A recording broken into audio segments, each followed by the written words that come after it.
Hello and welcome to this week's edition of Double Down, the live online news and affairs programme that puts people first. It's Thursday the 18th of March 2021. We're broadcasting live from Dundalk in Dublin and I'm your host Finbar Markey. Thanks for tuning in tonight again, folks. Hasn't the weather been absolutely glorious here in Ireland over the last few days? Usually when there's no lockdowns, it's snowing on St. Patrick's Day. But yesterday it was glorious, just typical, Murphy's Law, as they say. On tonight's show, I'll be looking at some of the news that you won't see on TV, but I'm also joined by Anna Kavanagh, an award-winning journalist, a host herself on the Irish Inquiry, and soon to be a co-host with me on this show, Double Down. As you know, I usually don't really talk about COVID on this show. It's all over every other show, so usually it's well covered. But I'm finding recently that it seems that people are being polarized when it comes to discussions around COVID-19 regulations and things like that. And there doesn't seem to be any room for common sense, for reasonable and rational discussion and questions. Anna and I have been talking about this and this phenomenon that's developing over the last while, and people's confusions and even their fears about saying certain things and asking certain questions. The fear of being labelled far right and far left. So we're going to talk about these confusions and fears that we've noticed not only in other people, but in ourselves as well. But before that, here's some of the news that you won't see on TV. The Central Statistics Office has released January trade figures for 2021, showing a significant drop in exports to the UK from Ireland and an enormous 2/3 drop in imports from the UK to Ireland, with a drop of over 70% in exports of food and cattle from the UK. Much of the fall in trade is being associated with Brexit problems, although the CSO has cited the pandemic. Although the drop in exports in the UK is significant, increases in exports of low-job, low-tax farmer products may be masking larger drops in food and cattle exports to the UK. There's been little to no comment on how a 2/3 drop in imports from the UK will impact inflation and the cost of living in Ireland. Also in Ireland, and the leader of the political party Aontú has called for an immediate investigation into deaths in nursing homes as a result of COVID-19. Padar Tobin's call comes as it's revealed by the Irish Examiner that residents in a Cork nursing home died in the first 2 weeks of February. 25 residents in the 51-bed Ballinlough nursing home died after an outbreak of COVID-19 was first noticed in mid-January. Padar Tobin, TD, has used Twitter to call for an immediate investigation rather than waiting for 25 years before the state decides to have an inquiry. Staying again with Irish news, it's been revealed this week in the Wexford People newspaper that local councillors in Wexford received over €1 million in expenses and payments in 2020. Councillors received the massive payouts despite their role being understood as unpaid by most of the public and despite the fact that they have few, if little, powers and functions left.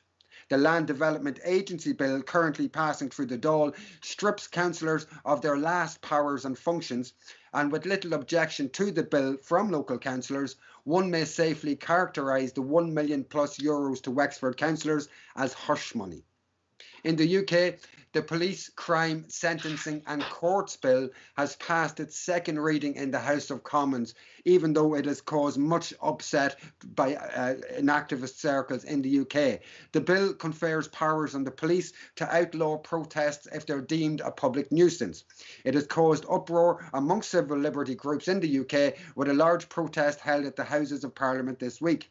There's been little said about the bill in UK media, however, and there are concerns that a similar bill may be introduced in Ireland into the near future, with civil liberties and freedom to express being increasingly curtailed both by the state and by the private sector. We're not going to cover any more international news like we normally do tonight, folks, because I want to talk in depth to Anna Kavanagh about some of the phenomenon that have been developing over the last few weeks and months when it comes to discussions and what we might safely call the developing COVID culture. Anna is joining us tonight. Just before Anna does join us, just to explain as well that from next week, Anna will be joining the Double Down team and will have her own slot on Double Down, maybe 20 minutes to half an hour slot at the end of the show, rather than the show that she runs at the moment on a Wednesday night called Centre Ground. So we'll explain that a little bit as the show runs on. Are you there, Anna? Yes, Finbar, I'm here. Did I explain that properly? Yes, except that unfortunately, Finbar, you're not going, well, you won't have me next week because I'm actually running my own final show next Wednesday night. And we're going to be looking at the proposal to pipe water from the River Shannon to Dublin. So I will actually be joining you the first week in April, I think. Excellent, excellent. Well, I knew it was in the next couple of weeks anyway. So I think we were more busy talking about what we're going to talk about tonight. Yes. And we were talking about how we talk about COVID over the last few weeks, how the media have portrayed discussions on COVID. We've been talking about the polarization, and we've been talking about our own concerns and our own fears at times that we feel ourselves about talking about certain issues. Would you like to maybe open up in this discussion for us?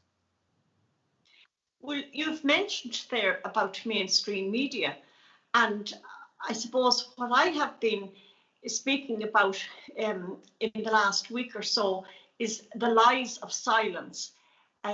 I think most people on social media will be aware that Gript Media, which is an online media news platform, released a series of emails, it's 3 weeks ago now, that showed internal communication among ISAC, that is the body that is made up of a number of prominent scientists in the country, the Irish Scientific Advisory Group. A number of members include Jerry Killeen, for example. And the internal communications showed that they had discussed using scare tactics to coerce people into adopting their zero COVID policy. And there was total silence in mainstream media about this, even when the screenshots of the actual internal communications were published by Gript Media. Then last week, they did a second expose in which they released emails and internal communications showing how one prominent ISAC member had discussed being involved in a TV debate with well-known commentator Isaac Cummins and Ivor Cummins, and this particular scientist said that the only way to deal with Cummins was with a hurley stick when nobody was looking. They also made disparaging comments about a number of politicians and a number of people in the media, including Deputy Michael McNamara, who is the former chair of the Dáil COVID committee, and he was referred to in the communications as watery thin. And the amazing thing about it was there was just total silence in mainstream media.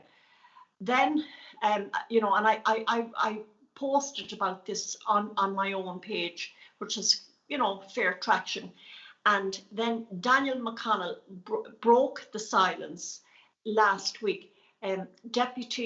Senator Ronan Mullen raised this issue in the Shannon and referred to the fact that mainstream media were remaining silent on it.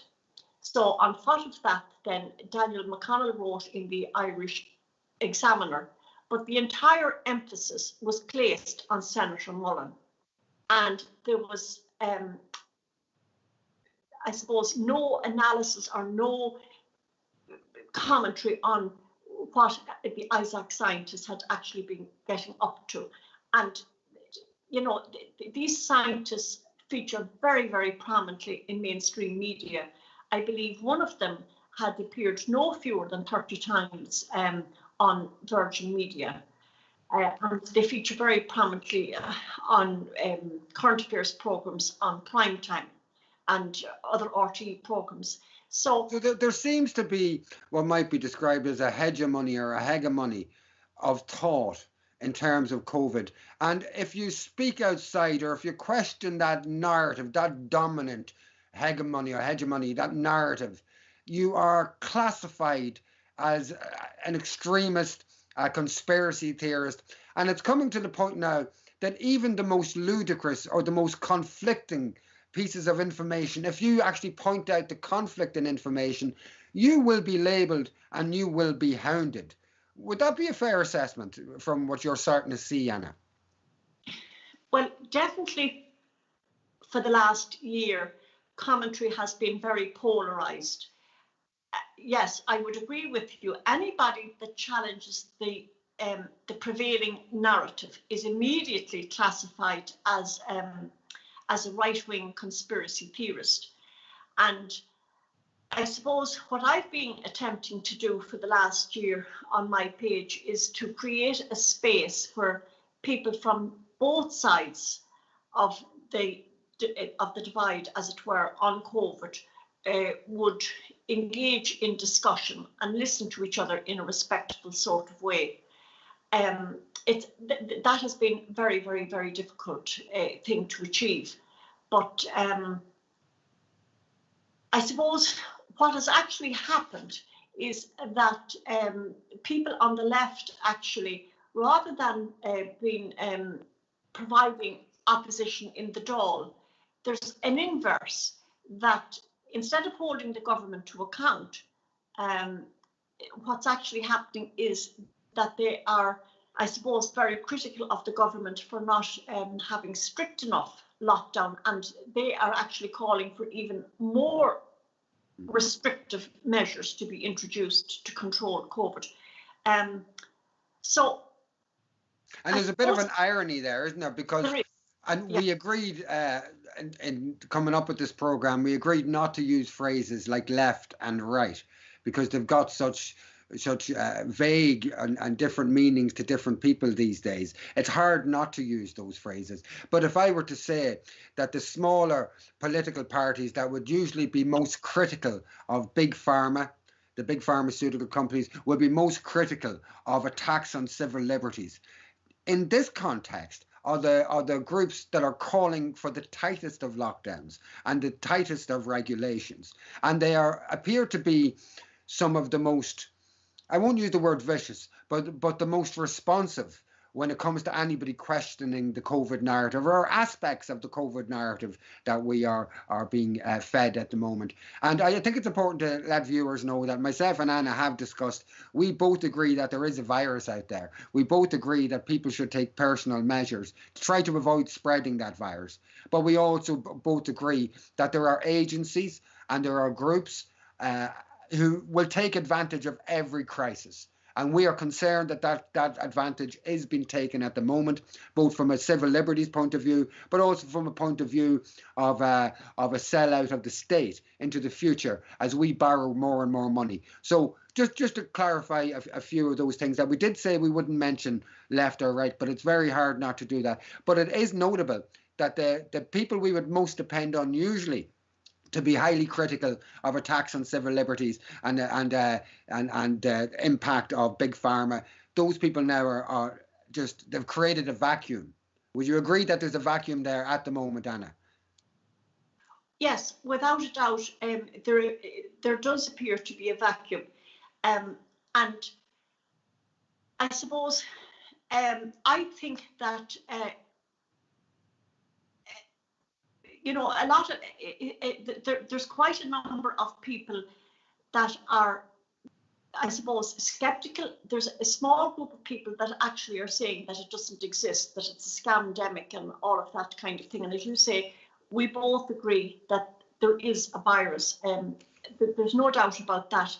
The jury is still out on the origins of this virus. And really at this stage, in my opinion, it's just an academic discussion as to how it originated. The fact of the matter is that it's there, it's at large, it's actually mutating.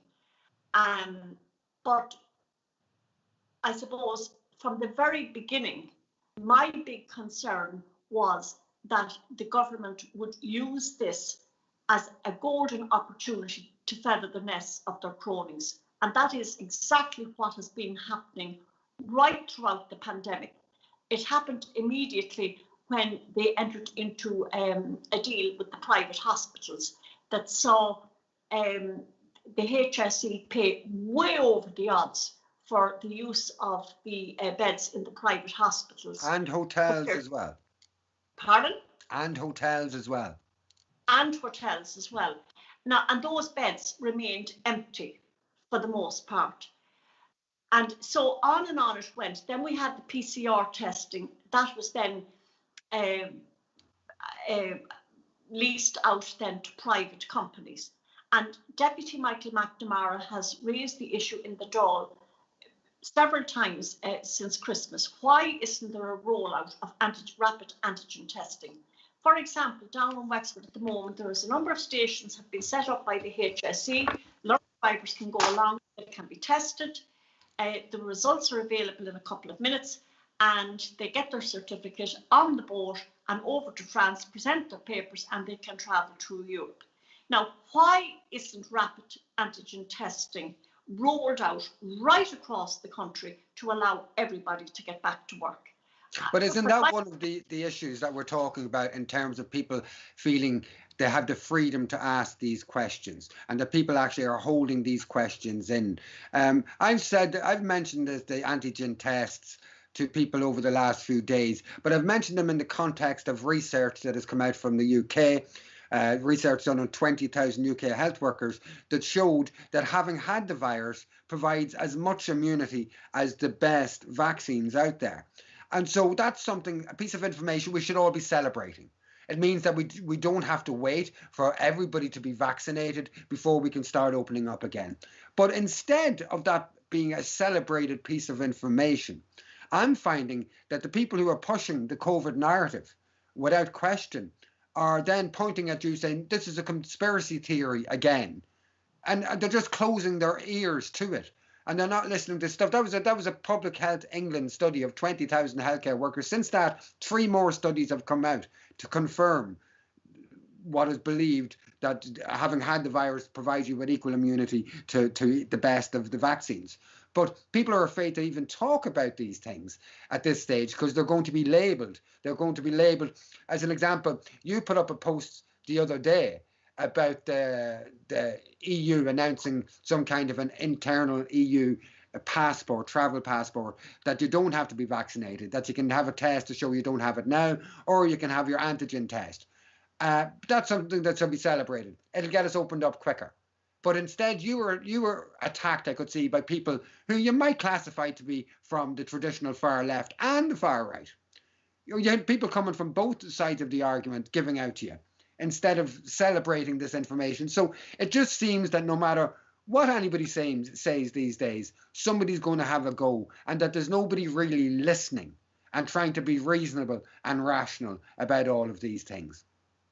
Well, just for people who are watching who are not fully au fait with what you mentioned there, the EU Commission announced yesterday that a proposal will be going before the EU meeting of there's a meeting of EU heads of state penciled in for next week, and one of the topics for discussion is the rollout of a health passport. Now, I have been highlighting this thing. I was really very much against this idea of people having to be vaccinated and availing of a health passport in order to be able to move freely. And I was all set against that.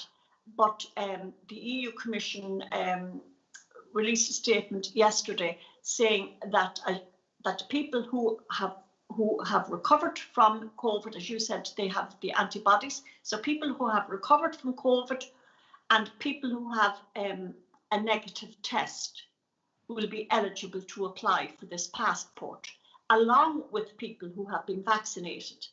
And I thought that was a very welcome development.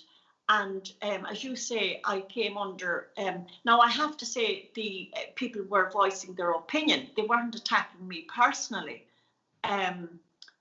but people were voicing their opinion. And I was very, you know. But quite often that opinion is one extreme or another. It's there is no virus, this is all a pandemic.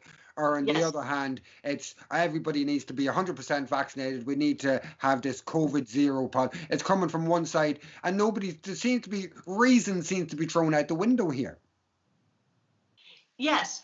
Now, and I might add that the EU Commission statement said that it could be a paper certificate, which I think was fantastic as well, the proposal that there be a paper certificate, so it didn't have to be a digital certificate. Now, going back to what you said about taking reasonable precautions to make sure that we don't get the virus and that we don't spread it, I personally don't have a problem taking, having an antigen test in the airport before I board a plane. The same as the lorry driver. What's the difference? The lorry driver at the moment down in Rosslare has his test. It's a negative test and away he goes. So I don't have a problem. If I'm going into a nursing home to visit a family member, I have absolutely no problem taking an antigen test because I feel that I must make sure that my behaviour is such that I don't get the virus and that I don't spread it to anybody. Particularly if you're going into known vulnerable populations, for instance. I think it's only irrespective of whether it's this virus or a normal flu. There's certain actions you should take around our older people in nursing homes, as an example. Exactly. And the thing about the rapid antigen test is that you may be asymptomatic, and then it will show up that you have the virus. So then you're immediately able to self-isolate for the 14 days, I believe it is, that you have to self-isolate to stop the spread of it. You can alert the people that you've been in contact with. Whereas if you didn't take that rapid antigen test, you might never know that you had the virus and you could be spreading it left, right and centre. And the overall point of the antigen test is to find out if you are protected already with antibodies so that you don't need to get vaccinated.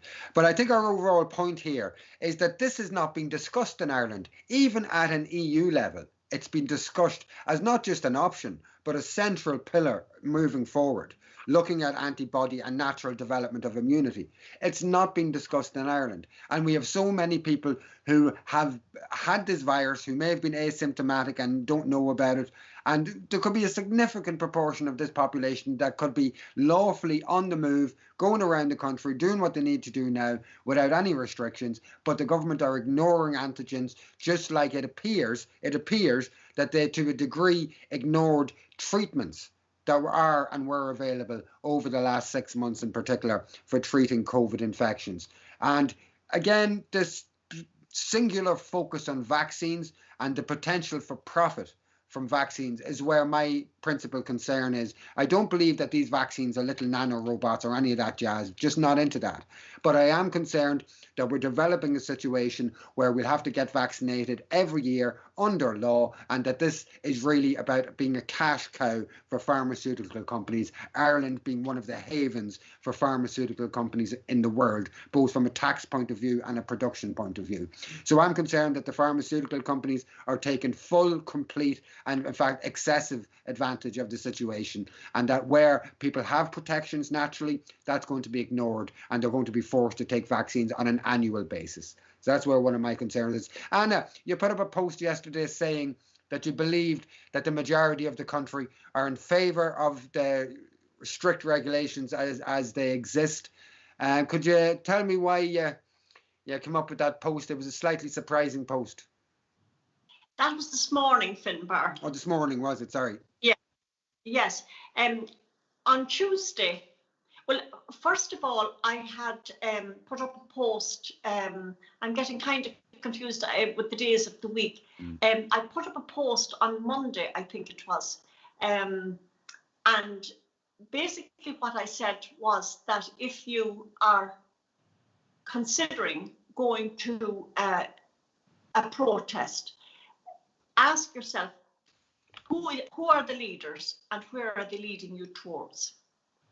And again, that caused a bit of controversy, but people were very, very respectful. And at that stage, there were two protests organised, one by Ruth Coppinger on Tuesday, I think it was, yes, and then the protest that was organised on St. Patrick's Day in Herbert Park by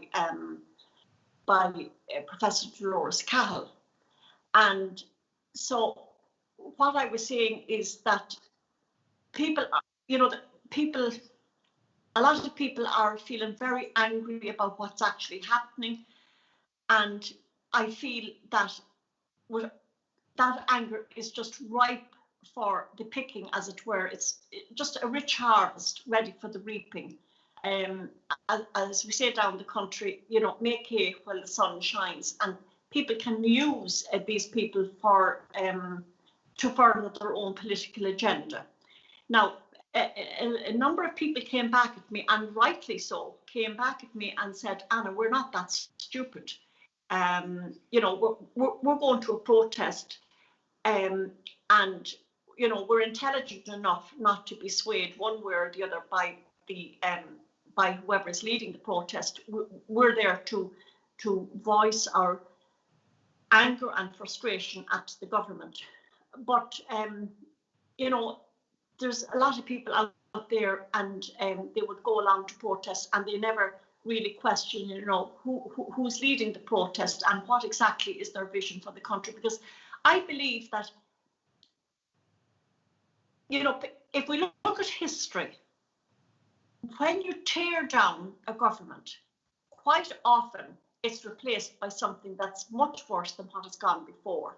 So what I will be asking people to do is to stop and think and ask yourself, what kind of country do you want to create for your children and your grandchildren? And then who is it that best voices that vision that you have for the future of the country? And anyhow. And I guess, where does that voice come from? Does it come from just an angry place, or does it come from a constructive kind of a place, I suppose, is important too? Yes. And I really do believe that if somebody is coming from a position of anger, it's a destructive energy. It's a destructive force. I think an example is, I saw some posters from the Herbert Park gig, I think it was yesterday. Very few posters of this nature, but a couple of posters saying that this is a part of a communist takeover plan, this virus business. And when we look at what's actually happening, that the likelihood is that Ireland is going to have to give up, or be forced into a situation to give up more of its sovereignty, because every day there's hundreds of millions, if not billions, being borrowed to facilitate all of this. And we're going to talk about that in a minute. Massive amounts of money being borrowed in our name. Nobody's talking about it, but we're not going to get it for nothing. And we're going to be told, if you want to be bailed out again, you're going to have to give up more of your sovereignty. There's going to have to be a greater integrated EU as a state. So these things are really happening. When things like that happen, this is a move towards neo-capitalism, towards the private sector coming in like vultures once more and buying up all of our labour and all of our sweat, and are buying up our state that we've rebuilt or tried to rebuild over the last 10 years. So that's not communism. That's quite the opposite. That's the opportunism of capitalist vultures that are going to come in and destroy this country with a private banking system that we're borrowing money from. So on that basis, but when I see people saying this is a communist takeover, it makes me think that people who are saying things like that may not necessarily be fully interested in the subject of the impact of the COVID regulations, and they may be more interested in pushing their agendas, which may be described as far right and things like that, because it's clear this is nothing to do with communism. If anything, it's to do with tyranny. If you're talking about people's rights being taken away, if you're talking about stuff like that, that's tyranny. And tyranny can be applicable to any ideology, any system of governance. So if tyranny is your problem, make sure the language that you're using is right. And if people are trying to sell you stories that it's a communist takeover and things, I would say maybe they're not the people you should be listening to, because their enemy will be communism no matter what the issue is. They'll say this is a communist, this, that, or the other. There's serious problems. There's people really taking advantage of us. There's businesses, agencies, governments. In the UK, as I mentioned earlier, we have this new bill being brought in now, which is basically going to stop any form of protesting. If a protest is considered to be any form of a nuisance, then the police are allowed to prohibit that protest straight away. We're going to have something like that into Ireland soon. We have the Land Development Agency bill being passed under the guise of COVID as well. While everybody's talking about COVID, all the public lands is going to be given the power to access that land and profit from it is being handed over to the private sector. Nobody's talking about it. So if we're going to talk about what's gone on at the time of COVID, let's talk about those things and not abstract, unprovable allegations of a communist takeover. There's real serious things being done while we're all being hidden away behind the curtain of COVID. And we need to start talking about those things instead of being dragged into the rabbit hole. I think I've just been dragged into a bit of a rabbit hole myself, Anna. Sorry for waffling there, but do you get me the points I'm making? I know exactly what you're saying, and I suppose there is a danger that some of what you have said might go over the heads of some people that are watching in. But basically, communism is where the state owns everything. Yeah. And theoretically, the state. When people are shouting out, a communist takeover, it's not actually a communist takeover, because what we're moving towards is privatization, even more rampant privatization, the state pulling back, the state owning nothing. And through the Land Development Agency, for example, anything that's owned by the state being handed over to the private sector. And I suppose what I'm saying is, for people that are watching in tonight, there is a kind of a vacuum there at the minute that's being filled by every Tom, Dick and Harry who's acting as an influencer. And I suppose I can throw myself into the ring there as well. And me. And yourself, Finbar, yes. So we have been speaking out about this, and people are listening to what we're saying. So what I'm saying to people is just stop and reflect and look at who you're listening to and what it is that they're saying and where are they leading you towards. And to be very honest with you, I have yet to see anybody from the left, the right, or the centre come up with a vision of where they want to take the country, the direction that they want to take the country in. There's an awful lot of talk about getting rid of the government and getting rid of Micheál Martin and getting rid of Leo Varadkar and getting rid of this one and getting rid of that and getting rid of the other one. But there is nobody coming forward with a vision and saying, this is where I am going to seek to bring the country. And I think nobody's coming forward with an honest and clear vision. As an example, Anna, there is a bill that somebody sent me, been passed, brought forward to the Dáil at the moment, called the Right to Housing Bill. And it's about introducing a referendum or vote on the right to housing. But when you actually read, it's a very short bill, extremely short. But when you read the few lines in it, it's clear that a number of issues are being tagged into this right to housing bill. So the issue of asylum seekers being included in it by using the word resident in Ireland as opposed to citizens in Ireland.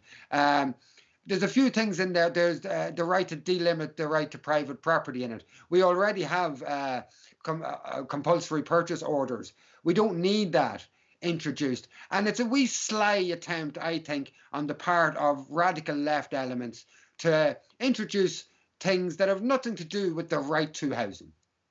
It should be a simple vote on do people have a right to affordable, do citizens have a right to affordable housing? That debate is going to be dragged down the rabbit hole of migration, asylum seekers' rights and all that over the next few years. And it's probably not going to get near where it should, and it's not going to pass. And it's not going to pass because there's some sneaky things in it. It goes with the residence thing, and it also looks at delimiting the right to property in a very general way, which to my mind is dangerous, because when you do delimit the right to property, you're disenfranchising whole groups of people in the state. And when you do that, usually there's bloodshed at the end of it. It doesn't have a good outcome. So you're right, there's no vision, and the visions that are being presented are not clear and honest visions of where we need to be in the future, in my mind. I suppose there's two things that I want to say. And the first one is that I feel that Irish people are just indifferent and despondent for the most part. Now, following on from putting up that post, inviting people to stop and think about who is leading them and where they're leading them towards, I felt, well, I must come up with some viable alternative. I've kind of taken the wind out of people's sails, as it were. So I must come up with some kind of solution that people can voice their opinion on. So I came up with a simple petition. I put it on change.org, and it was addressed to the Taoiseach, calling on him to remove his government's restrictions to allow people to go back to work. Now, I felt that nobody could really argue with that. How could you argue with allowing people to go back to work?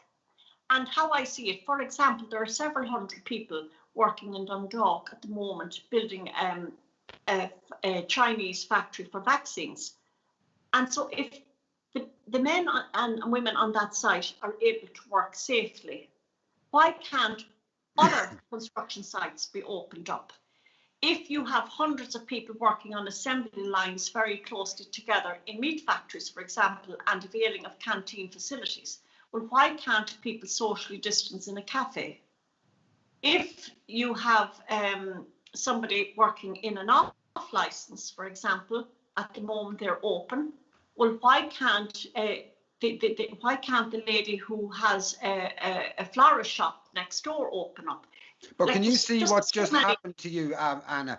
As you asked those questions, a big label came over your head, the label of a conspiracy theorist, for asking reasonable, rational questions, or even pointing out the contradictions in the state of play at the moment around COVID regulations. And as soon as you do that, that label appears like one of those flying aeroplanes with a banner behind it over anybody's head who asks those questions. Have you ever felt that fear or that uptightness as you come towards publicly asking questions like that? Because I know a lot of people have said to me that they have a fear of talking like that in public. Has that crossed your mind?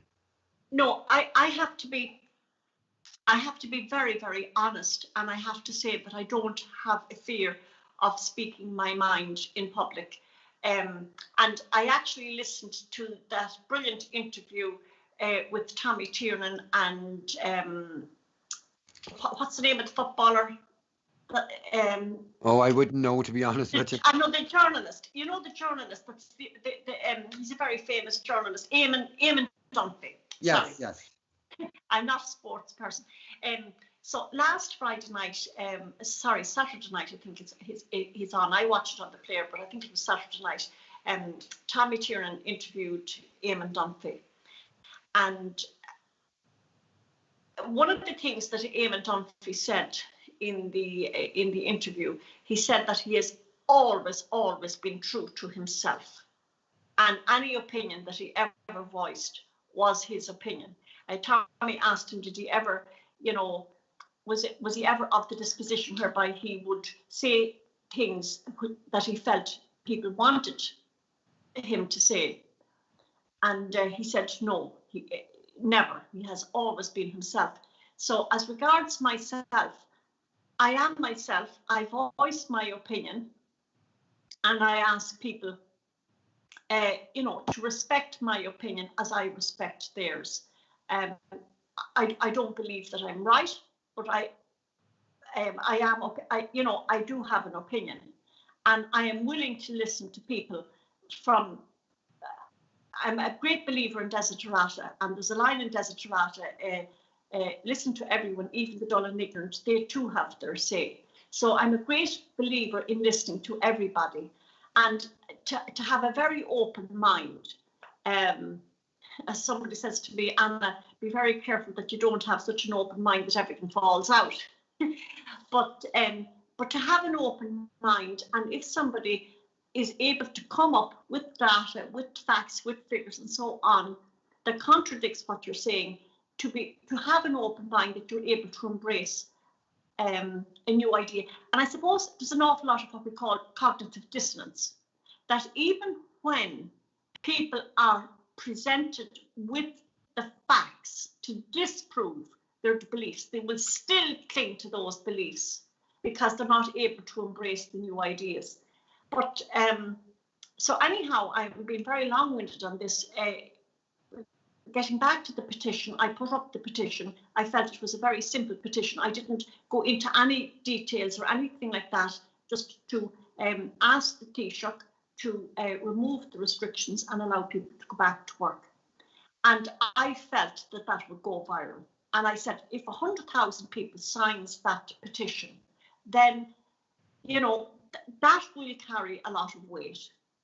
And so I put the petition up on Tuesday. By this morning, 1,200 people had signed it.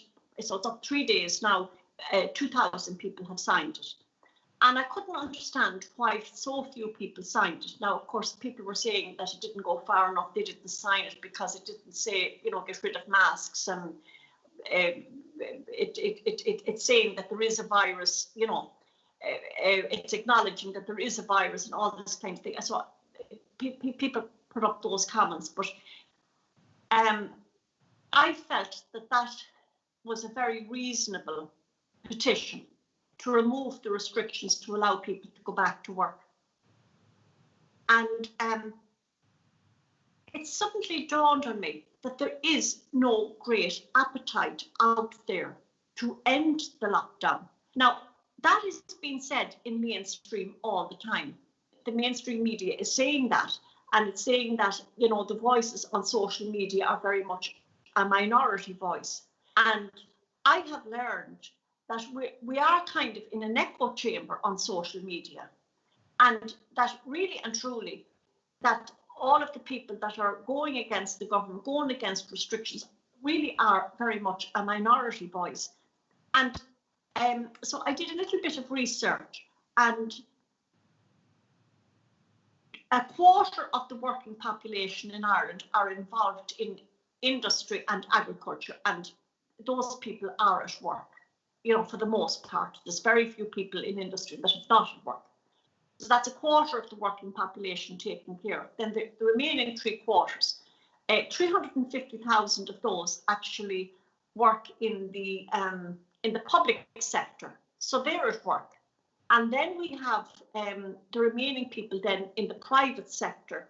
And so people that are involved in insurance and banking, working for Google, for example, Facebook, all of those people are employed. At the beginning of 2020, 4% of the population were working from home. By December 2020, almost just under 28% of the population were working from home. And just under 500,000 people were on the pandemic unemployment payment at the end of January. And most of those people are actually employed in hospitality, retail, and then a smaller number are in construction. And it occurred to me that these are the people that are in low paid employment. So that many of those people on the pandemic unemployment payment possibly are no worse off at home than if they were at work. And particularly if they had to pay childcare costs, they're possibly no worse off. Just under half, about half of the people on the pandemic unemployment payment are young people under the age of 24. Now, I would say quite a considerable number of those are actually students working part-time. And I do know myself, students that did have part-time work in shops and so on, and were going to college, they actually qualified for the PUP payment. And then businesses themselves are getting subsidies as well, isn't that right? Yes, yes. Now, where's all this money coming from? Well, we'll come back to that in a minute. There's just two other points. This man got in contact with me. He was he is a business owner in a town, and he told me that a number of the businesses were coming together and they were all going to open up, and do so in a coordinated way. They were all going to open up every day, and that's expected to happen in a couple of weeks' time. But they approached a number of the publicans in the town, and they discovered that the publicans are actually in receipt of a payment. And one publican said that he would actually be losing money if he opened up. And another thing that I discovered no later than yesterday, that businesses are in receipt of money for their workers. So if a business can say that their profits are reduced or the turnover is reduced, they can apply to some kind of state funding, and the part of their workers' wages is actually paid. So what's actually happening is that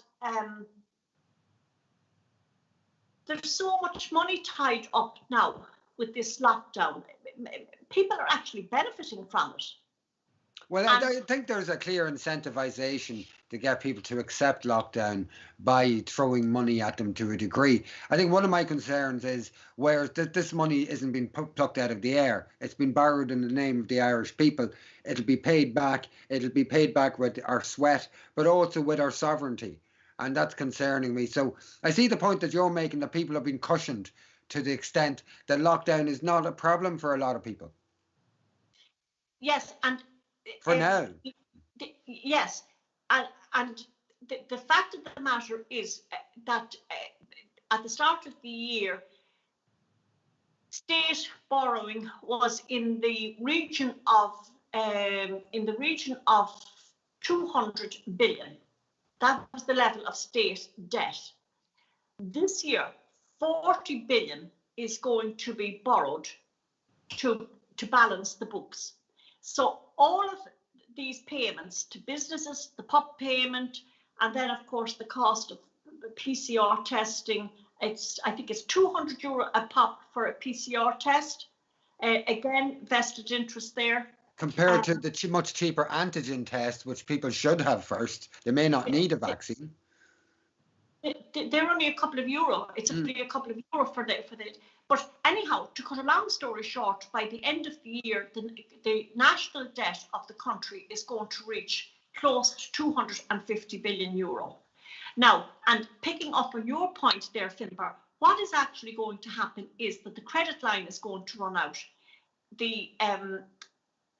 Probably the ECB will say that that there will be no more credit available for the government, and we're back now to a bailout like we did. Was it 2010, 2011? We ended up having a bailout, and that bailout came with terms and conditions, and some of those terms and conditions was a certain amount of privatization. Well, when the next bailout takes place, anything that's not nailed down by way of private state property and state land, a lot of our resources, I think it's already happening. That will be all privatized, I believe. I believe all that will be privatized. I think we're going to see an increased number of technocratic governments. So governments that are not just run, as we see with a medical technocracy over the last 12 months, but we're going to see the collapse in further government. If you look at Italy at the moment, Italy again has a technocratic government.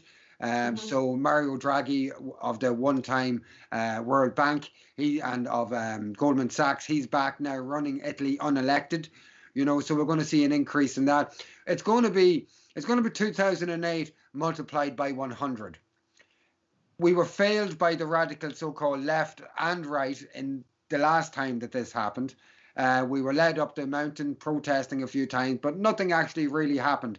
I have a feeling that some of the more, what are traditionally called radical groupings in this country, are hoping for a disaster, thinking that they will in some way attract the new poor and people who are very upset. But I think what actually we've seen happens is that when there is an economic collapse, people actually become less likely to make radical change decisions and votes, because they just want to protect themselves and their family and their kids. So if some of the smaller political parties are thinking they're going to make hay from this, and that's why they ultimately want this zero COVID strategy, if they think they're going to make hay in the long run, they've got another thing coming in my mind. This is going to bring us back to feudalism. We're not going towards communism. We're going towards feudalism. When the rich man, the king, he controlled everything and everybody else was serfs. That's where we're going back to, I believe. What do you think, Anna? Yes, I think people need to start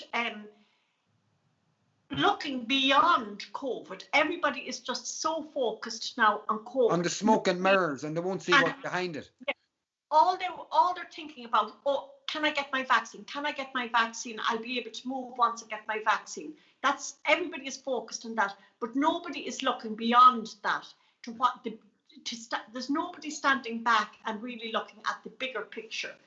And I suppose, you know, I mentioned there about government debt, and the irony of it is that government bonds were bought and sold by Davy stockbrokers, and Davy Stockbrokers has been in the news in the last couple of weeks because back in 2014, a number of 16 of their employers or their employees were involved in inside trading. There was a long drawn out investigation. Eventually the central bank levied a fine of €4 million, and there has been a huge shake-up in Davies. It's I suppose going to be absorbed into Bank of Ireland. But the interesting thing about it is that one of the board members since 2016 on the Davy board was actually the former chair of the National Treasury Management Agency. So here we have one day the head of the National Treasury Management Agency, which is this body which is responsible for managing the country's pension reserve and the country's debt. So that the person responsible for that steps aside from NTMA and over to Davies, and then assumes the role of actually buying and selling and trading government bonds. Taking all his government secrets with him. Yes. So because we don't have a civil service, Anna. We let out our civil service to the enemy. So our government usually seeks. There was a time the Department of Finance would have its own education system, and you'd go in there as a young fella and you'd leave there as an old man. You wouldn't think about leaving the place, and the interest was the state. These days, our Department of Finance seeks its advice from the enemy. It goes to Deloitte and Touche, it goes to Davies, it goes to all these places to seek reports and to seek advice on how it should manage its fiscal affairs, when it's actually going to the enemy, when you think about it, and engaging the enemy for advice on how we should manage our affairs. You know, it's quite insane. And you're right about this despondency out there. At the moment, everybody's talking about the vaccines. Nobody's talking about these bills that have been passed through the Dáil. Nobody's really talking about Davy Stockbrokers. Nobody's talking about the fact that our Taoiseach is being investigated by An Garda Síochána for corruption in relation to actions he took while he was the Taoiseach, and he's still in office. Despondency is not the word. I think we're asleep at the wheel. Well, I think Irish people have just come to accept that that's the way it is in Irish life. That it was back in the 1960s that the then Minister for Education, George Colley, speaking about corruption within Fianna Fáil, he was speaking at a meeting of Ógra Fianna Fáil, and he said that they were not to allow the low standards in high places I suppose, make them become cynical, that, you know, they were to, I suppose that they were to overcome that. Yeah. And we've had low standards in high places now going back decades. On the 13th of December last, Justine McCarthy did an amazing piece in the Sunday Times. She delved into the 11 commissions of inquiry that are currently ongoing in this country. Now, that's hard to believe. Now, I know since then one of them has come to an end, the inquiry into the mother and baby homes. That was wound up at the end of February, but it hasn't really wound up, in the sense that a number of people that gave evidence at that tribunal said that they have been completely, totally and utterly misrepresented in the final report. But 11 commissions of inquiry costed millions upon millions upon millions of euro, and they all end up in bottles of smoke. And there's no doubt about it, that investigation into the antics of Leo Varadkar leaking that government document, that's going to end up in a bottle of smoke. Yeah. As the inquiry into Judge Wolf, when he attended Golfgate, Seamus Wolf, he brazened it out. He was appointed in July. He never did a day's work until February, and now sits in the Supreme Court. I think Irish people just kind of throw their eyes to heaven and say, well, c'est la vie. It's been that way for decades. Nothing is going to change. Once I'm getting my check or my money paid into my bank account every week, I don't really care what's happening. But nobody is really standing back and saying what is going to happen next year. Yeah. And that's what I would urge people to do tonight. I would urge you to stand back, see the bigger picture. COVID is only a tiny part of the overall picture. The big picture is where the country is heading after the vaccine has been rolled out and all of that kind of thing. The debt that's hanging over the country. The people who think that they have a job to return to are going to find, by the end of the year, that they don't have a job to return to, that, they're going to be permanently unemployed. The people whose businesses will never reopen. And so, and the other thing with all of this is that we have an aging population. So at the moment, I think the ratio at the moment is for every pensioner, there's 5 people working. But as the population ages, by about 2040, for every pensioner, there will be only 2 people working. So the point is that we're going to have a shrinking workforce, and they are going to. It's the workers really ultimately that are going to have to pay the cost of all of this, because when the money runs out, when the borrowing runs out, when we have to start making the repayments, when there is no money allowed to be borrowed, then we're going to enter into austerity. We're going to enter into an era of higher taxation and higher cost as well. So an example, because there was a over 70% drop in exports and basically food exports from the UK to Ireland, that automatically puts up the price of the cost of living in Ireland, because we have the same demand as we had before Christmas for those goods, but those goods are not there anymore. So there's less from the pot to take. So that'll put prices up, the cost of living prices up for basic foodstuffs. We also have repayment of the PUP. We have got increase in taxes coming. There's so many things about to hit us.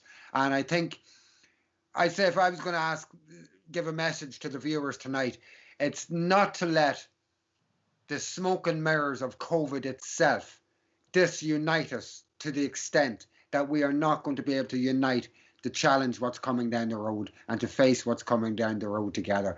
If we become so disunited that we label each other and we refuse to talk to each other because we take a position on something like COVID, or because we question things one way or the other, whatever your position is, then we are being purposefully divided in terms of a battle that we're going to have to face into the near future. We need to start uniting in whatever way we can here and trying to accept that we're not always going to agree on everything.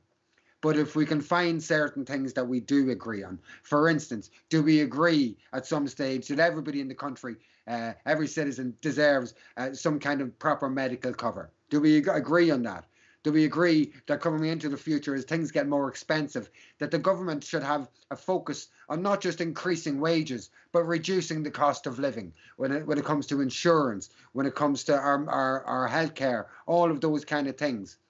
We're not going to be able to achieve that, especially in the hard times coming, if we allow them to disunite us and get us to label each other as far left and far right, as extremists. Most of us are not. There's a few people out there trying to take advantage. You're always going to have that. But we have a right to ask questions, but don't let that right to ask questions become something that divides us.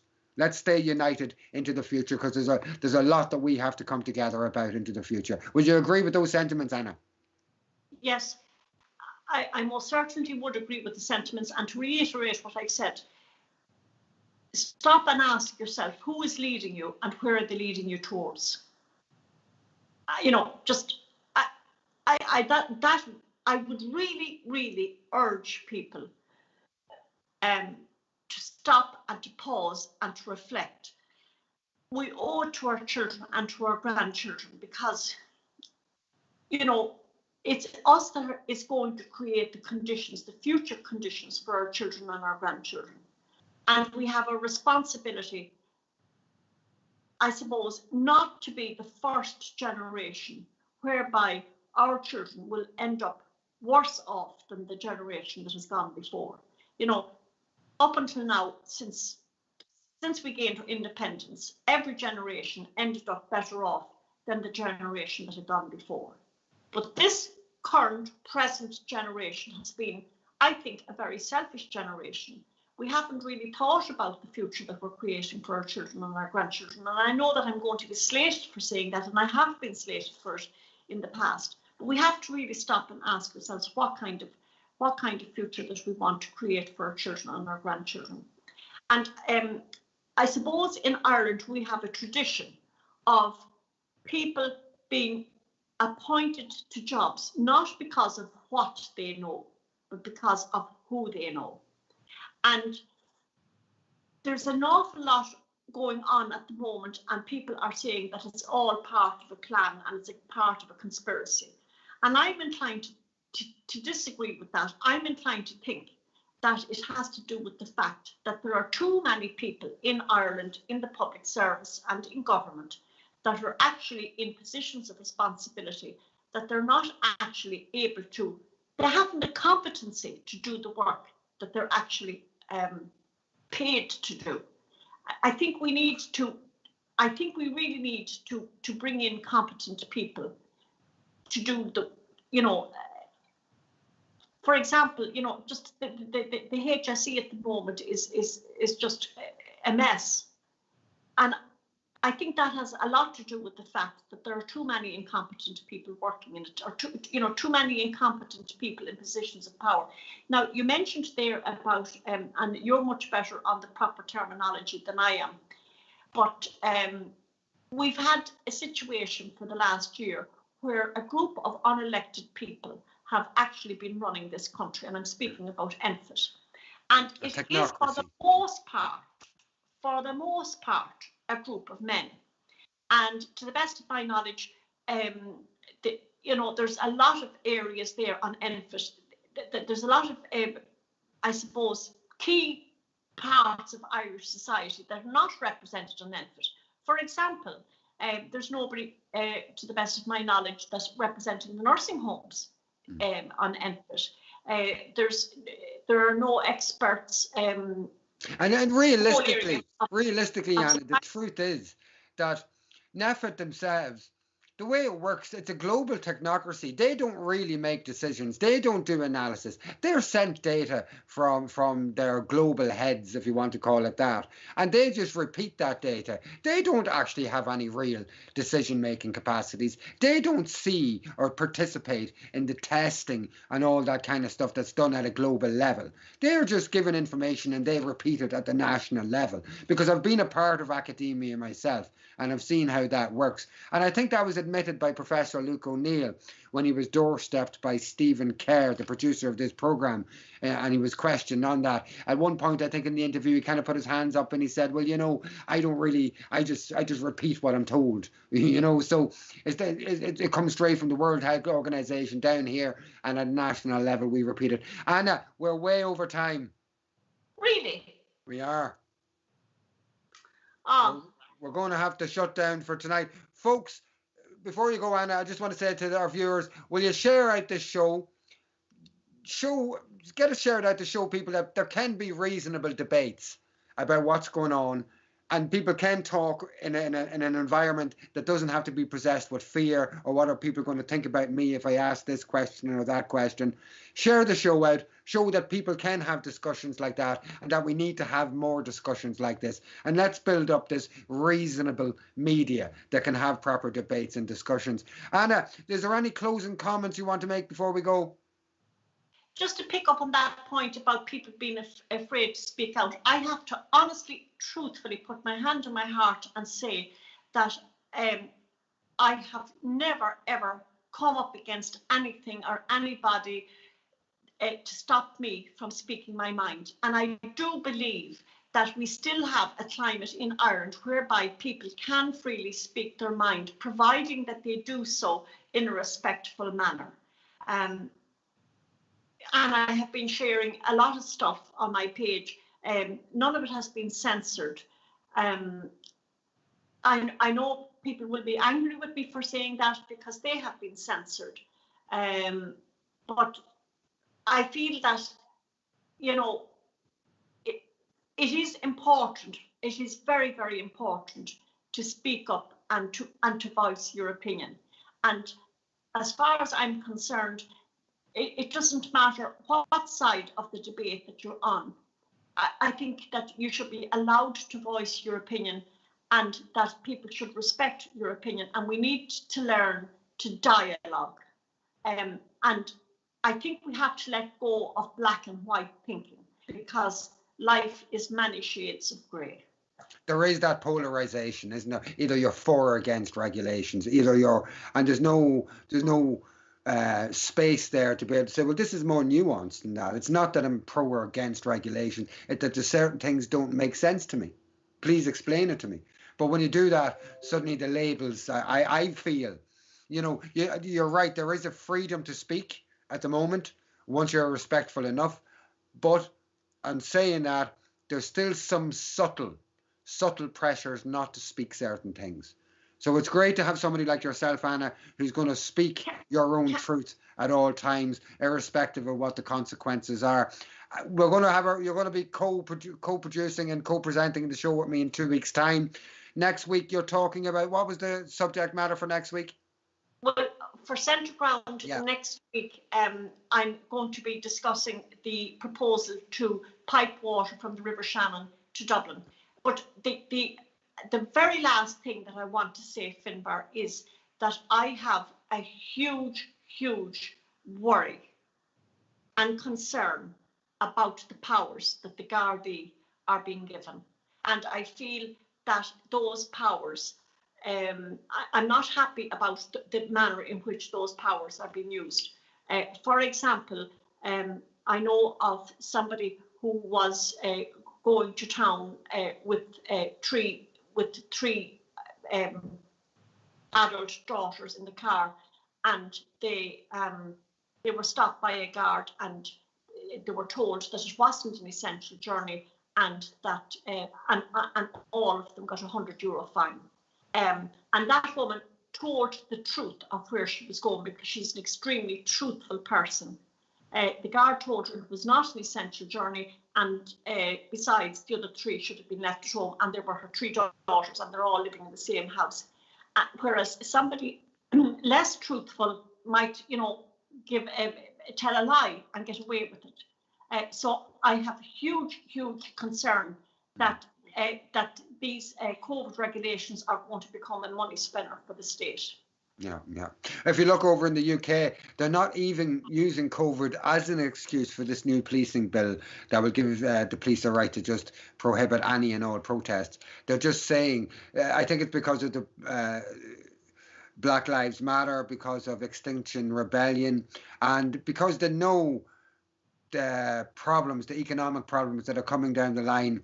When they have a strong Tory government, they're going to try to introduce these very extreme laws empowering the police like this. I have no doubt what happens over the pond in the UK is going to happen here too soon. Anna, we're way over time. Share the show, folks. Let's get this great, rational, reasonable media out there so that people can start talking in a fair way without fear. We'll be speaking to Anna over the next few weeks again. Check out our show next Wednesday at 9 o'clock. Join us next Thursday at 9 p.m. on Double Down on the Irish Inquiry. Thanks for joining in, folks.